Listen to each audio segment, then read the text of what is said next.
Hello guys, welcome to share ఐడియాస్కి. తెలంగాణ రాష్ట్ర వ్యాప్తంగా ఉన్న ప్రజలకైతే తెలంగాణ రాష్ట్ర ప్రభుత్వం అయితే మొత్తానికైతే మరో శుభవార్త చెప్పింది. మొత్తానికైతే గత ప్రభుత్వం ఆసరా పింఛన్గా ఇప్పుడున్న ప్రభుత్వం చేయూత పింఛన్గా పింఛన్ అయితే పంపిణీ చేస్తుంది కాబట్టి ప్రజలకి ఈ నేపథ్యం మనకైతే జూలై నెలకు సంబంధించింది. చాలామందికి అయితే ఆసరా పింఛన్ అయితే ఇంకా బ్యాంకులో జమ చేయలేదు. కొంతమంది జమ చేశారు, కొంతమంది జమ చేయలేదు. అలానే ఆగస్టు నెలకు సంబంధించింది, అంటే ఈ నెలకు సంబంధించింది చాలామందికి అయితే బ్యాంకులో జమ చేయలేదు. కాబట్టి ఈ 2 నెలలకు సంబంధించి బ్యాంక్ ఖాతాలో డబ్బులు అయితే జమ చేయబోతున్నారు. ఎప్పుడు జమ చేస్తారు, ఎవరికో జమ చేస్తారు, ఎంతెంత జమ చేస్తారు దానిపై ఈ వీడియో క్లారిటీ చెప్తాను. ఒకటి చూడండి ఫ్రెండ్స్, మీరుగా మంచిగా ఫస్ట్ టైం వస్తే ప్రతి ఒక్క లైక్స్ కానీ షేర్ చేయండి, ప్రతి ఒక్క సబ్స్క్రైబ్ చేసి పక్క మిలం చేసుకోండి.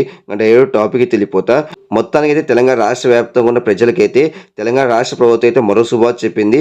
గత ప్రభుత్వం ఆసరా పింఛన్గా ఇప్పుడున్న ప్రభుత్వం చేయూత పింఛన్గా పేరు మార్చి వృద్ధులకు వితంతులకు 4,000, దివ్యాంగ 6,000 చొప్పున భారీగా అయితే పింఛన్ పెంచి బ్యాంకులో జమ చేయబోతుంది. మనకైతే జూలై నెలకు సంబంధించింది, అలానే ఆగస్టు నెలకు సంబంధించి ఈ 2 నెలలకు సంబంధించి అయితే బ్యాంకులో డబ్బులు అయితే జమ చేయబోతుంది. జూలై నెలకు సంబంధించి అయితే చాలా మందికి అయితే ఆసరా పింఛన్ డబ్బులు అయితే జమ కాలేదు కాబట్టి బ్యాంక్ ఖాతాలో ఆగస్టు 15వ తేదీ అయితే ఈ డబ్బులు అయితే జమ చేయబోతున్నారు. కాబట్టి మొత్తానికి అయితే ఇది ఒక శుభార్త అని చెప్పవచ్చు.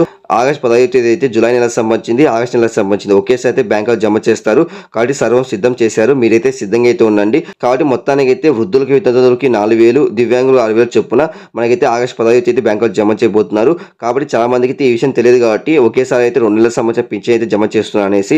కాబట్టి ప్రతి ఒక్క లైక్స్ కానీ షేర్ చేయండి, ప్రతి ఒక్క సబ్స్క్రైబ్ పక్కన చేసుకోండి. Thank you for watching. Thank you.